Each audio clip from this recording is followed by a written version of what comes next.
Right now, we know one of the biggest problems facing us here in Washington state and across the country is the fentanyl crisis. And the question is, what's going to be done about it? Because preliminary data released by the CDC shows that Washington will have the second highest increase in overdose deaths this year compared with all other U.S. states. Well, Congressman Dan Newhouse has a plan to address this, and it comes in the form of the Central Washington Fentanyl Task Force. And he joins us today on the KVI studio line. Welcome to the show, sir.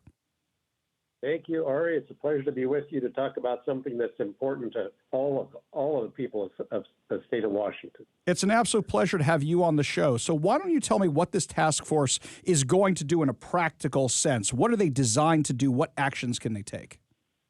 Absolutely. And just first of all, why we're doing it, you talked about it. This is a huge problem throughout the country, but particularly in our state of Washington. I represent Central Washington, rural communities, and it's a problem in small towns as well as the larger cities, and something we have to address as a community. This is a sobering statistic that kind of brings it into perspective. Over 100,000 people died of drug overdoses in the United States last year. The bulk of that was from the illegal drug fentanyl. This is a problem that we have to address. We have to acknowledge that this needs a solution. So what I've done, and I think it's the first one, and if I'm wrong about that, and maybe some of your listeners can chime in and connect us with other groups that are doing the same thing. But we put together a fentanyl task force. People of the community, including all walks of life, law enforcement, representatives of addiction treatment groups, medical professionals, drug court officials, school resource officers, leaders of our tribal communities, local elected officials and community leaders, people that really are on the front lines of dealing with this issue in our communities. And we brought them together to put our heads together to think what can be done, what needs to be done in order to address this issue. And we're looking at everything, certainly law enforcement, but also education, prevention, treatment for those people that are caught up into this. What can we do either legislatively? What policy issues could we address? Whether it's on the federal or state or local level, we can only do so much at each one, but together we can put together policies that can address all of these particular parts of this issue. And so I think it's not going to be easy, but I think by doing this, we've got a great chance of coming up with solutions that will really work. We're talking with U.S. Congressman Dan Newhouse, serving Washington's 4th District. And I got to ask, is this something that's meant as a pilot program? Are you guys taking ideas that have been done elsewhere in the country? Are you reinventing the wheel here? Is it something brand new? Are other states looking to us? I know that's a lot of questions, but it's basically the same answer for all of them. This really kind of hit me square in the face when a father in Yakima came to me who had lost 2 of his sons to drug overdoses. And if you can imagine the situation he found himself in, as a parent myself, it's tough to lose a kid, no question, but to a drug overdose on something that we need to address as communities, we've got to do something. And so that led me to introduce some legislation. We brought together people in Central Washington to talk about this issue, led us to take another step of putting together this task force. And Ari, as far as I know, and there may be, but it's the only one I know of in the country, the only one I know of in the state of Washington. And like I said, if somebody can connect me with others. We don't want to reinvent any wheel that's been invented out there, but we're looking for solutions and ideas on how we can prevent other families from going through this horrible kind of a tragedy. Well, I actually think that I could answer that question for you. It's do not do anything Seattle's doing. Seattle's doing everything completely wrong in this regard. And one thing that I question, this is the Central Washington Fentanyl Task Force. And I think it'll do fine for Central Washington. But as we've seen from Seattle City Council meetings, as we've seen from things in King County, they've spent more and more money on this problem, and overdoses have only gone up. They push this harm reduction strategy, as they call it, and overdoses have only gone up because, as we heard at a Seattle City Council meeting the other day, the people from the People's Harm Reduction Alliance and other similar groups are pushing to normalize the behavior of addicts. They want them to be part of the world as opposed to get treatment. And that seems like a flawed model considering what direction the numbers are going in.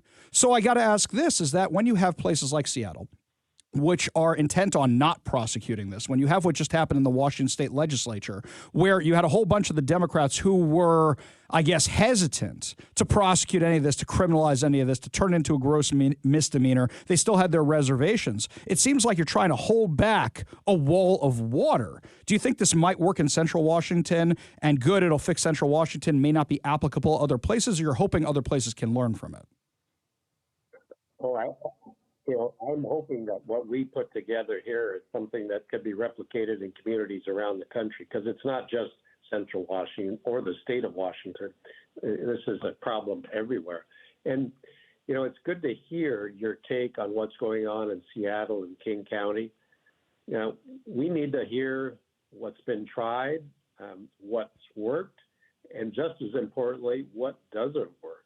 We don't want to go down the path of what maybe is by some is thought of as a solution. If we can point to the results of taking that position, that would save us a ton of time and misery. So even a bad example is something that we can learn from. I'll tell you. I truly think. Yeah. Go ahead. I truly think that what we come up with in Central Washington, could be used in urban areas as well.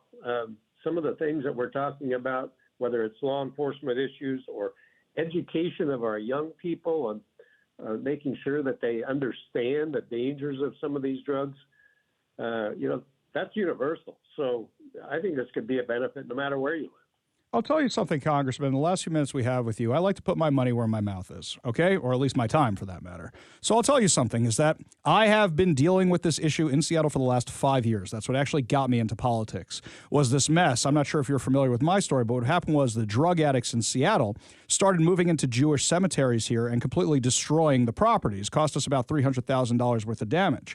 And when I got deep into figuring out what was going on with this, I realized it's not a homeless problem, it's a drug problem. And I've watched Seattle do failed policy after failed policy. King County replicate those. Washington State replicate those. So if the task force is looking for that perspective of what's been done before, what's been tried before, I volunteer to meet with the task force and lay all this out so you guys can be successful, because I want it to be successful. I don't want another failed government program.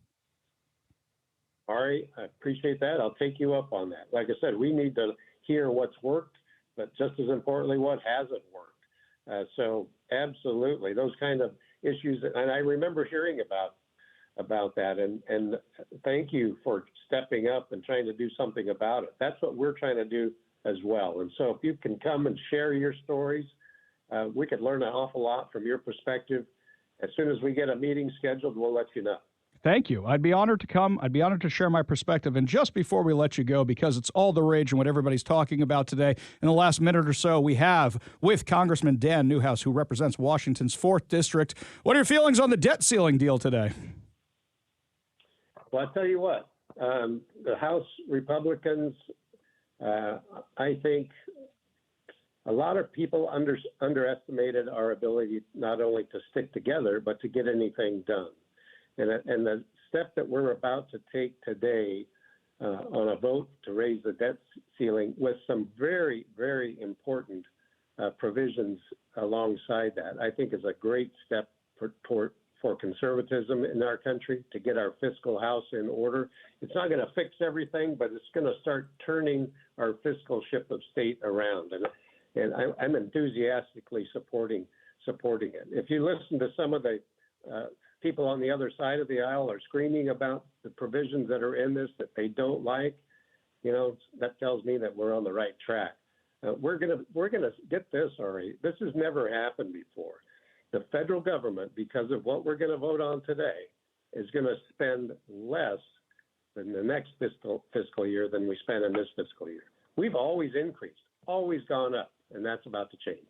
That's a huge, huge deal. And I also want to say people who expected Joe Biden to turn into Ronald Reagan overnight, it just ain't practical. But the fact that Joe Biden said he wasn't going to negotiate at all, and now we have some kind of deal on the table where he had to make concessions, that's a step in the right direction. Representative Dan Newhouse, representing Washington's 4th Congressional District, thank you so much for being with us today and your work on behalf of all of us here in Washington. Really do appreciate it. Thank you, Ari, and thank you for your offer of help. We look forward to talking to you more. I look forward to it. I'll hold you to it. In fact, I want you to hold me to it as well. We got a whole lot more to discuss as the show continues. You're listening to the Ari Hoffman Show on Talk Radio 570 KVI.